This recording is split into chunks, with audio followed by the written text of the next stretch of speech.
different times, you know, we'd have different men coming in there working with the boys, and they'd stay there a while and then go elsewhere. But Well, kids who had a problem of cutting themselves to, like that, you know, the wrist, and I assume those were boys that usually had counseling from Mr. Kerr's office or somebody else in the social field. were you aware of any of the boys that were placed in solitary confinement attempting suicide? Was I aware of the boys being spanked? No, sir. Were you aware of any boys that were placed into solitary confinement attempting suicide? Not to my knowledge. And this boy that was described as eating glass and cutting his wrist, you didn't hear I anything don't about know. that at the time? I said there was boys that would do that. I don't remember who the boys were. When they were using the solitary confinement, and I've forgotten, you said there was a time that they stopped using solitary confinement on the facility and would send them elsewhere, is that right? They would send them to Alachua? They built some new places to lock them up on the hill there as you go in the main entrance. Pierce Hall, you mentioned that. Yes, sir. And how long did they continue to use Pierce Hall for solitary confinement? I don't know if they're still using it or not. They were using it when I retired.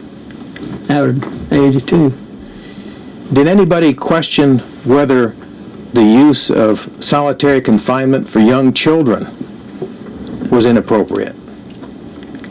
I don't have any knowledge of any. Was this a penalty that was thought up by the employees at the school, or was this some standard that was provided by the state? Solitary confinement. I would say the state had to okay it. Did the state have to okay the policy of spanking? Yes, And was that done? I do you would know? think so. Or they would be doing it. So in your mind, when you were punishing these boys with the leather strap, you were doing it with the authority of the state of Florida? Yeah. Well, I was told to do it by the director, you know, but still, that came from the superintendent. I mean, of course, officer to have that authority. As far as the use of Pierce College for solitary confinement, what was the youngest boy that you saw I don't sent up know. there? You don't know? Was there any restriction on age as to how old a boy had to be before they would subject I them never to had that? heard that discussed with anybody. Would there be a handbook or any resource that we could turn to see if there were any guidelines for that? I wouldn't think so. During the time that you were with the school, were there any deaths that resulted to boys who were students at the school? Yes, How many boys died while you were there? there was a boy on the basketball team warming up and just fell dead right there. So, and then there was a boy that was drowned, and a little boy that was killed by a boy by the name of Frank Murphy. Underneath there was a tunnel, a drain that the laundry used to dump their water, and sometimes clothes would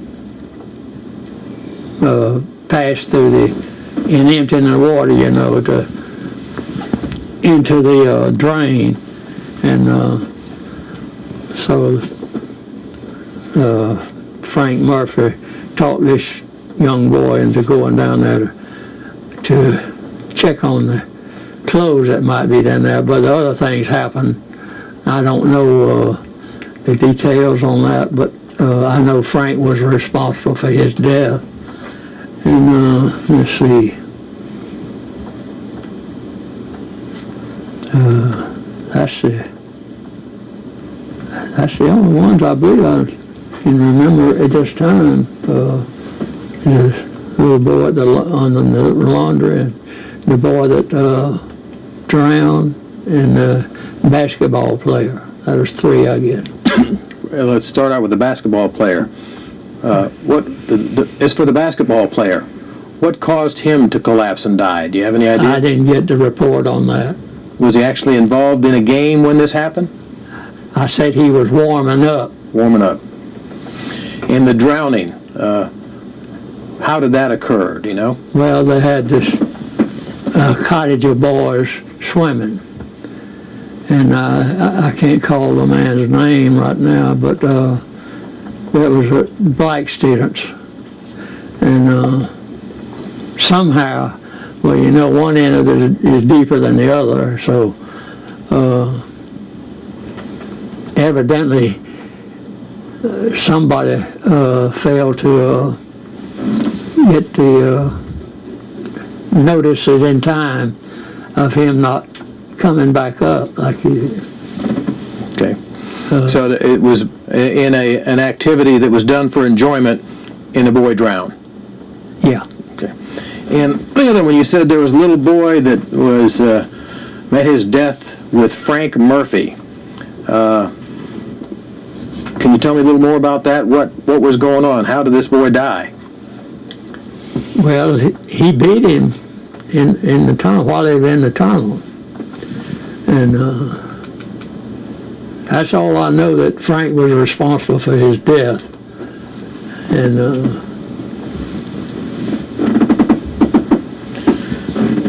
were you aware of any deaths that took place before you came to work at the school? right now I don't remember any. Okay. I mean, I just don't remember anybody saying anything about anyone's death when I started work there. Was there a cemetery there when you started work? Who was in the cemetery? I don't know. Never asked or never were told what was going on? I wasn't interested in that. When you started to work in 1943, were there grave markers in the cemetery? I don't know. You don't remember? How could I remember? I didn't even go over there. You never saw it? Huh? You never saw the cemetery? I saw where it was, but I never did go over there. Well, you knew that there was a cemetery. Yeah. And you could see where it was From from a the distance. cottage that was built later in years. Were there any grave markers in the cemetery that you could see from a distance? No, not at that time. Was there a time when you were at the school that grave markers were placed in the cemetery? I don't know that. Never noticed seeing any grave markers I suddenly didn't appear? look for them. Okay. I wasn't meaning to suggest that you were looking for them, but just in casual observation of the area, did you ever just Well, notice? I just wasn't interested in that, you know. That happened before I started work there, you know, the deaths from what some of them were saying. In the time that you were at the school, were there ever occasions that boys were taken from the premises, taken from the school to do work in town? There's a